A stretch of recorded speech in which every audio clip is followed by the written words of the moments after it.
Assalamualaikum warahmatullahi wabarakatuh. Bapak-Ibu sekalian yang saya hormati, berikut ini saya akan menyajikan bagaimana menyusun atau mendesain rencana pembelajaran semester atau yang lebih akrab kita kenal dengan RPS. Dan RPS ini merupakan salah satu kewajiban yang harus dipenuhi oleh dosen sebelum memulai perkuliahan dan harus diserahkan kepada program studi.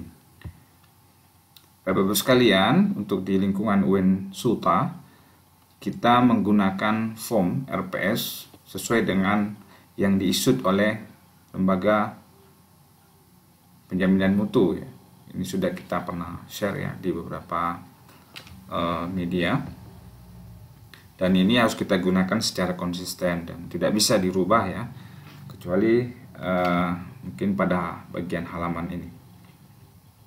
Bapak-Ibu sekalian, untuk rencana pembelajaran semester ya ada beberapa isian yang harus kita lengkapi, diantaranya nama mata kuliah, kode mata kuliah, kemudian jumlah SKS, program studi atau nama program studi, kemudian semester, dan dosen pengampu. Dan untuk pada dosen pengampu diminta untuk mengisi alamat email ya, khususnya email lembaga ya. Bagi yang belum punya silakan menggunakan email yang lain.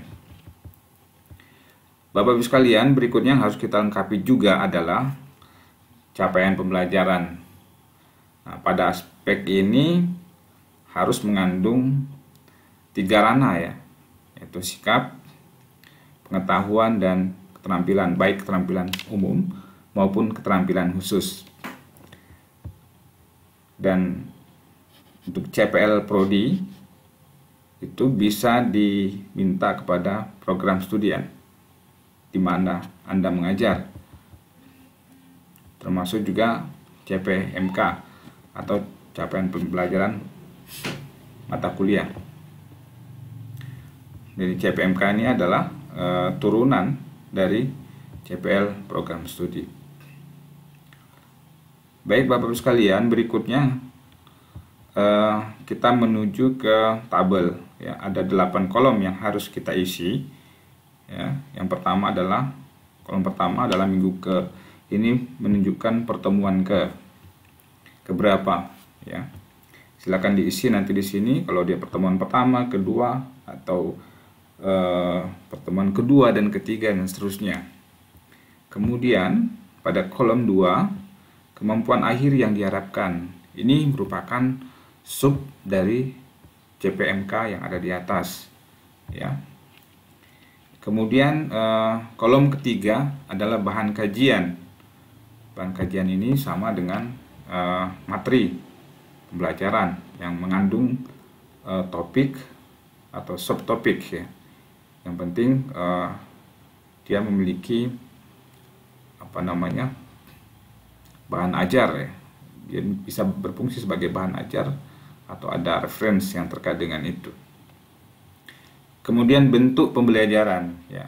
Bentuk pembelajaran di sini kita isi dengan bentuk seperti apa yang akan kita gunakan, atau juga boleh metode apa yang akan kita gunakan untuk mencapai kemampuan akhir ini. Misalnya di sini saya isi misalnya dengan diskusi daring ya, karena pada semester ini ya pembelajaran dilaksanakan secara daring. Kemudian estimasi waktu, ini yang saya kira juga penting untuk dipahami oleh Bapak Ibu sekalian, bahwa satu SKS itu sejatinya berdurasi 170 menit atau 2 jam 83 menit, yang terdiri dari satu kali 50 menit ya, 50 menit tatap muka, 60 menit tugas terstruktur, dan 60 menit belajar mandiri. Jadi di sini harus didesain yang menunjukkan bahwa ada 170 menit ya per satu SKS. Jadi kalau dia 2 SKS, maka dia 2 kali 170 menit yang dibagi dalam 3 kegiatan, yaitu tatap muka, tugas terstruktur, dan belajar mandiri. Kolom berikutnya adalah pengalaman belajar mahasiswa. Nah, pengalaman belajar mahasiswa ini kontennya adalah penugasan-penugasan yang kita berikan kepada mahasiswa ya, untuk memastikan bahwa mereka memiliki pengalaman yang terkait dengan kemampuan akhir yang kita harapkan. Ya, misalnya kita bisa memberikan penugasan dalam bentuk membuat makalah atau membahas case study dan seterusnya. Dan kolom berikutnya adalah yang ketujuh, kriteria penilaian dan indikator.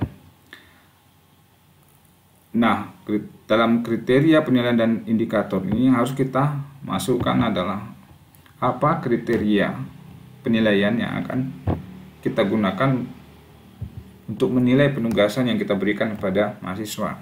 Misalnya kalau dia penugasannya adalah makalah, maka kriteria penilaian makalah harus kita cantumkan di sini. Misalnya kriterianya meliputi sistematikanya, kemudian konten, analisis, referensi, dan indikator masing-masing kriteria tersebut.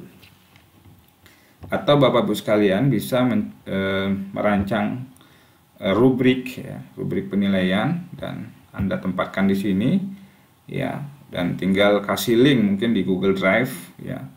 Karena mungkin kolom ini terlalu kecil untuk sebuah rubrik ya, Anda bisa linkkan ke Google Drive.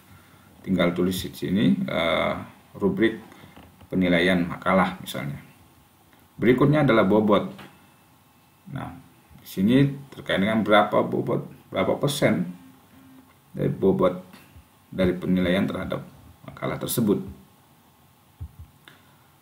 Bapak Ibu sekalian, sama dengan kolom berikutnya, misalnya pada pertemuan keempat ya, itu juga sama ya, tinggal nanti mungkin pada penugasan Anda misalnya bisa memberikan penugasan dalam bentuk mengkaji dan mencarikan artikel, misalnya artikel review. Nah, di sini maka di kriteria dan indikator penilaian kita harus menyajikan kriteria apa saja yang dinilai pada aspek artikel review ya, dan apa saja indikatornya. Di sini juga bisa kita masukkan rubrik penilaian, dan jangan lupa berapa persen nilai untuk artikel review. Bapak Ibu sekalian, kita lanjut misalnya ke pertemuan ke-8, itu harus diisi dengan ujian tengah semester. Ya. Ini ujian di sini tergantung dari kebutuhan Bapak Ibu sekalian ya, bisa dilakukan dalam bentuk penugasan, review, dan bisa juga dalam bentuk soal atau kuis dan sebagainya.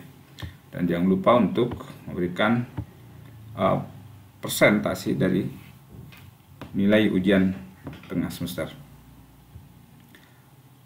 Nah, Bapak Ibu sekalian, baru kita masuk kemudian di pertemuan ke-12 ke-13 ya. Saya kira seperti tadi cara pengisiannya sama. Kalau misalnya dia kita kasih small project, nanti di sini adalah rubrik ya, rubrik penilaian small project.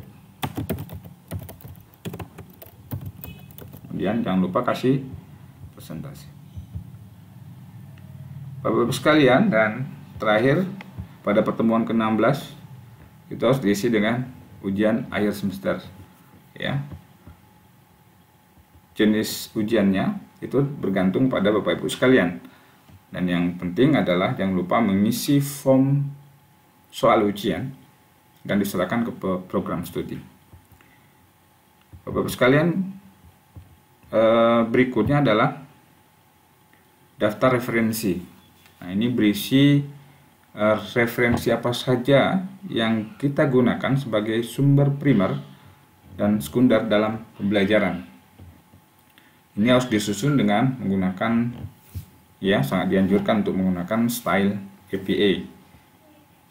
Berikutnya lampiran. Nah, di lampiran ini seperti yang saya sampaikan tadi, ya, harus ada rubrik penilaian. Ya, kalau misalnya kita menggunakan penugasan dalam bentuk makalah, mesti ada rubriknya. Kalau kita menggunakan small project, ada rubrik penilaiannya. Kemudian kuis misalnya, atau kita menggunakan penilaian case study, semua harus disiapkan rubriknya atau dilampirkan rubriknya. Kemudian juga teknik penskoran juga harus kita lampirkan. Kemudian petunjuk teknis bagaimana mengerjakan tugas-tugas yang kita berikan kepada mahasiswa juga harus dilampirkan. Dan seterusnya, bergantung dari desain pembelajaran yang Bapak Ibu sekalian kembangkan. Ada beberapa catatan penting yang harus kami sampaikan. Pertama adalah RPS itu harus mencerminkan adanya integrasi mata kuliah dengan aspek keislaman, kemudian kemodernan dan kearifan lokal serta Islamic entrepreneurship, karena ini menjadi visi Win-Suta.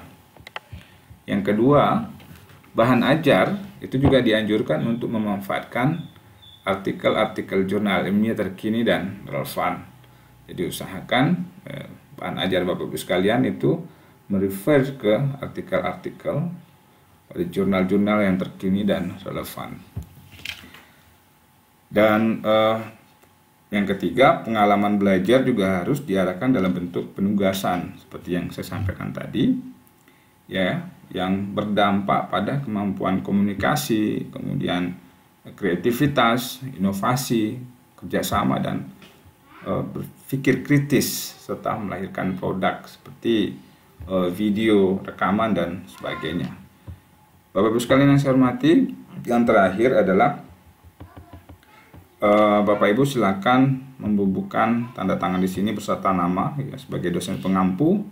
Kemudian untuk penanggung jawab keilmuan silakan dikosongkan aja dulu dan nanti diserahkan ke ketua program studi. Kemudian tanda tangan dan nama ketua program studi, dan terakhir disahkan oleh pimpinan fakultas atau dekan dan ditandatangani. Demikian Bapak Ibu sekalian yang dapat saya sampaikan. Jika ada pertanyaan dan komentar silakan sampaikan melalui kolom komentar. Demikian, Assalamualaikum warahmatullahi wabarakatuh.